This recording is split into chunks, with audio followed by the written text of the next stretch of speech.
नमस्कार साथियों। आज है 23 अप्रैल और हम पढ़ने वाले हैं आज के महत्वपूर्ण करंट अफेयर्स। चलिए देखते हैं साथियों आज का पहला प्रश्न। अंतर्राष्ट्रीय मातृ पृथ्वी दिवस कब मनाया जाता है? चार ऑप्शन है, 19 अप्रैल, 20 अप्रैल, 21 अप्रैल और 22 अप्रैल। तो इसका सही जवाब है 22 अप्रैल। प्रतिवर्ष 22 अप्रैल को विश्व पृथ्वी दिवस मनाया जाता है। वर्ष 1970 में इसकी शुरुआत अमेरिका के द्वारा की गई थी। तब इसे पृथ्वी दिवस के रूप में मनाया जाता था।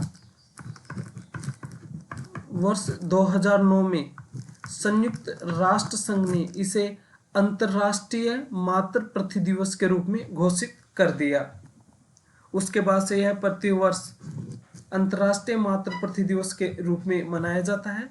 इसका उद्देश्य जैव विविधता, पारिस्थितिकी तंत्र और प्राकृतिक संसाधनों के प्रति लोगों को जागरूक करना है।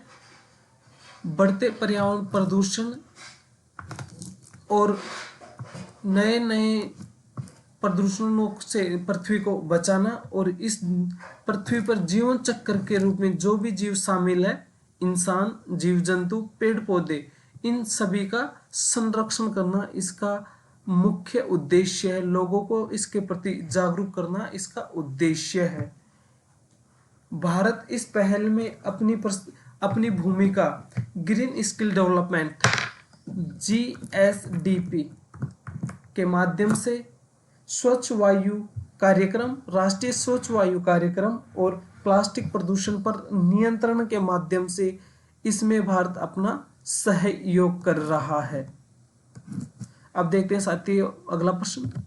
भारत के 23वें विधि आयोग का अध्यक्ष किसको नियुक्त किया गया है? चार ऑप्शन है, न्यायमूर्ति दिनेश माहेश्वरी, न्यायमूर्ति संजीव खन्ना, न्यायमूर्ति BS गवई, न्यायमूर्ति NV रमना। तो इसका सही जवाब ऑप्शन ए है। ये सेवानिवृत्त न्यायाधीश हैं जिनको 23वें विधि आयोग का अध्यक्ष नियुक्त किया गया है।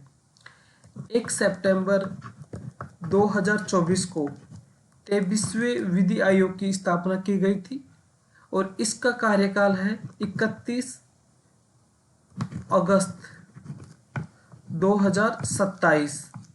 31 अगस्त 2027 को यह समाप्त हो जाएगा। यह आयोग 7 सदस्यीय है। इसमें 7 सदस्य हैं जिनके अध्यक्ष न्यायमूर्ति दिनेश माहेश्वरी को बनाया गया है। इस आयोग का मुख्य उद्देश्य रहेगा कि यह कानून में जो सुधार किए जा सके उनके प्रति सलाह देना है, जिससे समाज का सही दिशा में विकास हो सके। अब देखते हैं साथियों अगला प्रश्न। हाल ही में किस देश ने 10G इंटरनेट सेवा लॉन्च की है? इसका सही जवाब देना है आपको। चीन, पाकिस्तान, बांग्लादेश और भूटान।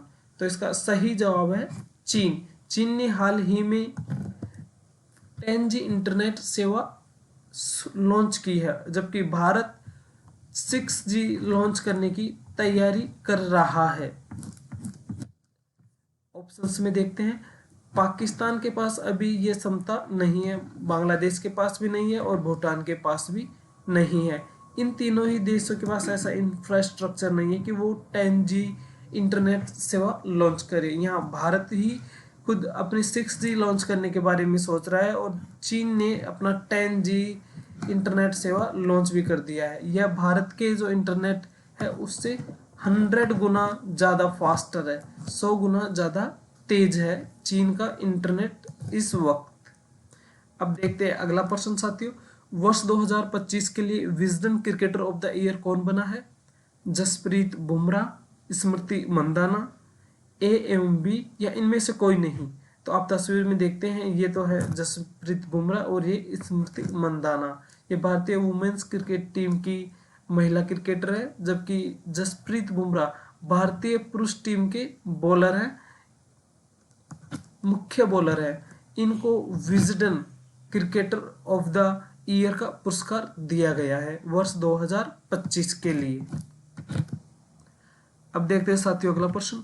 महाराष्ट्र सरकार ने किस झील को संरक्षण रिजर्व घोषित किया है? DPS फ्लेमिंगो झील, तुलसी झील, अंबाझरी झील, वेन्ना झील। तो इसका सही जवाब हो जाएगा ऑप्शन A DPS फ्लेमिंगो झील। अगला प्रश्न, भारत सरकार ने इस्पात आयात पर कितना प्रतिशत टैरिफ लगा दिया है? 9%, 10%, 11% या 12%? सही जवाब है 12% टैरिफ लगाया है। हाल ही में अमेरिकी वाइस प्रेसिडेंट इंडिया में आए हुए हैं और भारतीय प्रधानमंत्री संयुक्त सऊदी अरब की यात्रा पर गए हुए हैं।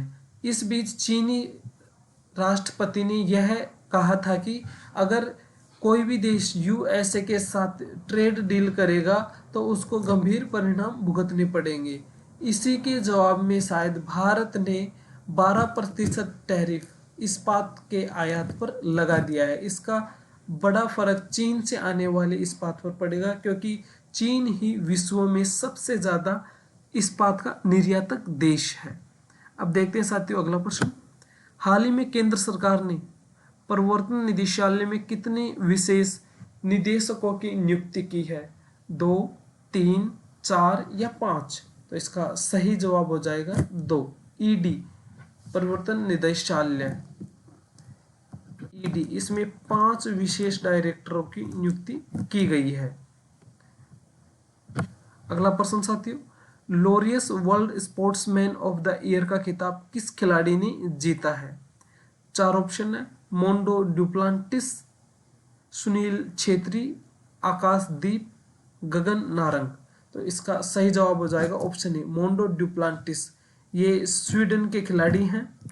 इनकी आयु 24 वर्ष है और इन्होंने यह पुरस्कार Laureus world sportsman of the year का खिताब जीता है। अगला प्रश्न देखते हैं, आरबीआई के नए नियमों के अनुसार कितने साल से ज्यादा आयु के बच्चे बैंक खाता खोल एवं चला सकते हैं? 4 ऑप्शन है, 8, 9, 10 और 11। तो इसका सही जवाब हो जाएगा 11 वर्ष से अधिक आयु के बच्चे बैंक खाता खोल सकते हैं, अपना सेविंग अकाउंट, और उसको खुद से भी ऑपरेट किया जा सकता है। यह नया कानून, नया नियम आरबीआई की नई गाइडलाइंस के हिसाब से बनाया गया है।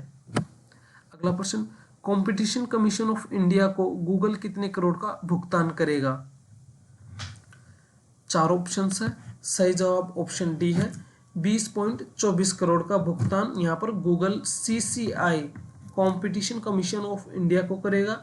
यह सारा विवाद एंड्रॉइड, गूगल की जो एंड्रॉइड टीवी है, एंड्रॉइड टीवी, उस पे हुआ था। इसने एंड्रॉइड टीवी, गूगल के एंड्रॉइड टीवी ने सीसीआई के नियमों का उल्लंघन किया, इसलिए इसने इसके ऊपर जुर्माना लगा दिया था सीसीआई ने। इसका जो कंपनसेशन है, ये जो समझौता हुआ है, वो 20.24 करोड़ में गूगल के द्वारा किया गया है। अब देखते हैं अगला प्रश्न। साथियों, सारे महत्वपूर्ण प्रश्न हमने कवर कर लिए हैं। अपनी परीक्षा की महत्वपूर्ण तैयारी के लिए हमारे साथ बने रहिए।